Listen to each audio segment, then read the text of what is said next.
And that takes us right into the main card. This is a great fight to kick off the main card. I'm really excited about this one. We got Nate Landwehr coming in against Movsar Evloev. This is going to be a great one. Movsar comes in undefeated, sparkling record of 13-0-0. He is 3-0 in the UFC since entering the UFC, and he has some big wins. So I'm curious to see what he does this one. Nate, he made his UFC debut in 2020. He did lose a tough one to Herbert Burns. He bounced back nicely, unanimous decision against Darren Elkins, which I believe we were on that one. I'm really excited to see him get back into the ring. This does seem like a tough fight for him. So I'm curious to see where you think this one lands. Yeah, so you kind of said it best, right? It is one of the tougher fights on the card. Even looking at the lines that I have set up right now, before I even get into them, it was a tough one for me. This really was, and you'll see why. But okay, when we look at these guys, like you said, 3-0 UFC record dated back to 2019. What we're finding a lot now, Pies, is with this immense roster that the UFC has put together, there's a lot of people riding between 2 to 4, 5 fight win streaks now. It's actually kind of crazy because I'll randomly click on a guy that I'm just trying to analyze and see who he fought last and go into that one. All of a sudden, this random guy has 3, 4 fight wins as well in the UFC straight. So we're seeing a huge increase in terms of quantity and quality, and I think that's a massive thing for the sport. So enter Evloev and Landwehr, both guys who easily have championship level skill in other other rankings or smaller promotions, farm systems, if you will. So why I love this guy is he's a good counter striker. I love the way he strikes. He keeps his chin up properly. He's able to go 3 rounds without any issues. Some of his fights are really, really fun to watch.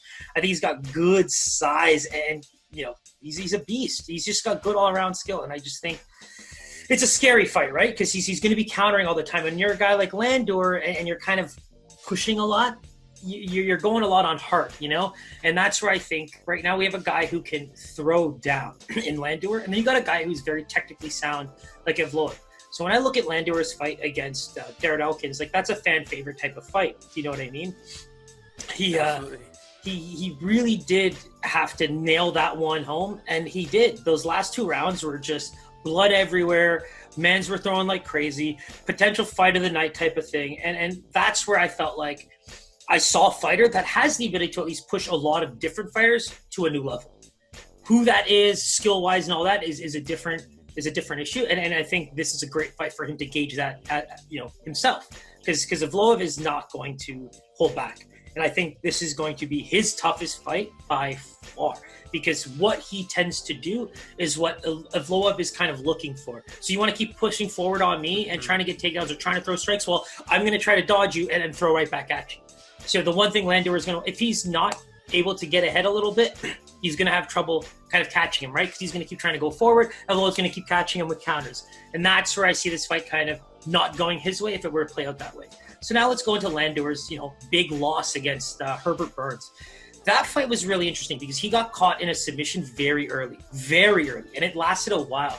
In fact, if you listen to the commentators, they actually thought that Landwehr was going to tap with Burns' lock, and he had that lock all the way to the point where they got on their feet, but then they started trading a little bit against the fence, right? It opened up a little bit, okay, finished up. All of a sudden, Landwehr is now against the fence and kind of landing some blows. But what happens when certain fighters start throwing?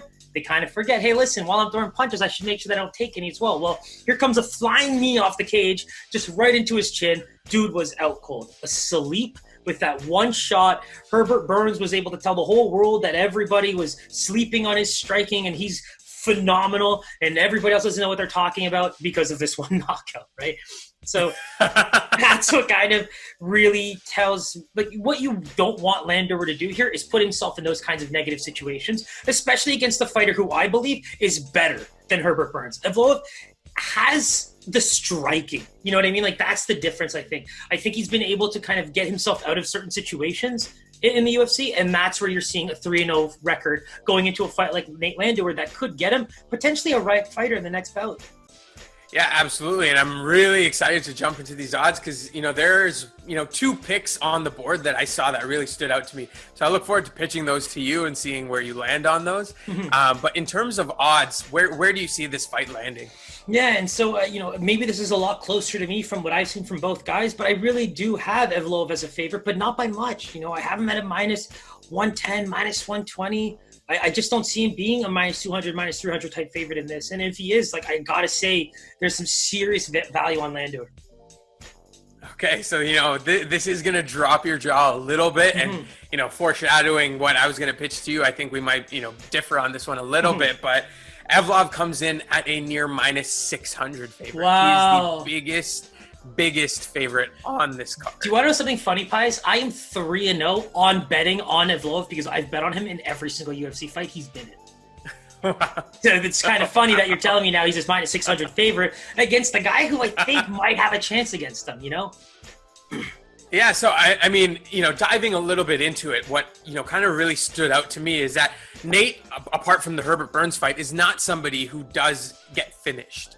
He has that heart of gold. He does seem to make it to the decision more often than not. And I think that plays right into Evloev's strategy. And so one thing that kind of stood out to me is that you can get Evloev in decision at pretty good odds. When I looked yesterday, it was about a minus 120.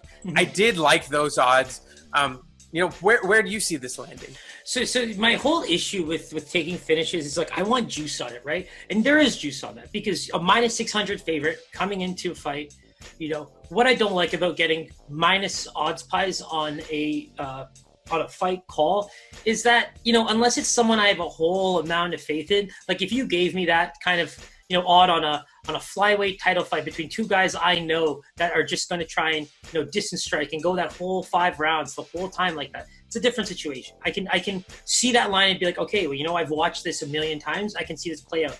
Right now, you're tossing me fighters like Evloev and Landwehr, and, I just personally, the lines just, what has Evloev done for me to see a minus 600 favorite against Landwehr, where, the only thing that I can say against Landwehr that I don't like, there's 2 things. I don't like that he chooses to go into brawls and it negates the aspect of blocking punches to his face and tires himself out. So getting into those brawls can definitely have an effect on your cardio. And I do believe that for how he looked against Darren Elkins in the 3rd, trust me when I tell you, Evloev will eat you apart if that's what you look like in the 3rd round.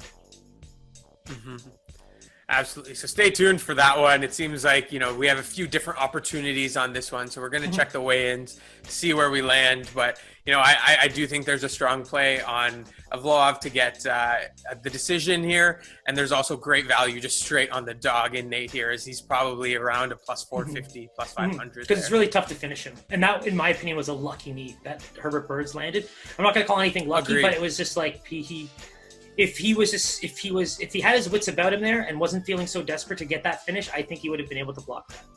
Agreed. As usual, hit that subscribe button. It's Please below. do. We need you to hit that bell button. Our information is there, Instagram, Twitter. Our picks go up there closer to the fights, so stay tuned for that. Anything else you need to plug there, Siraj? Yeah, one thing I want to quickly touch on, we've been really happy with the feedback that we've gotten on the MMA stuff. We did find that kind of our own Kaizen account was getting a bit convoluted there because we're putting so much effort and having so much fun doing this that we thought, what? This is becoming our bread and butter. It's the one thing that we're consistently doing every week for you guys. So let's go ahead and make our own MMA page. So right now, we do have pretty much a brand new account that's been set up within the last week or so. The Kaizen MMA, go check it out. If you love the sport, if you love us, by all means, all of our picks, some clips of the show will be on there. But YouTube, you want the full show, or last minute, you want to check out some fighters before you make your picks for Friday, Saturday, we'll have the individual clips up by then. So less than 3-4 minutes for you to analyze your fighter and get that pick in. Perfect. That was fun, Siraj. Always a pleasure, man. Yeah, we'll see you soon. I'm really excited, man. We'll talk soon. Probably before Saturday. Take care, brother. Easy, man.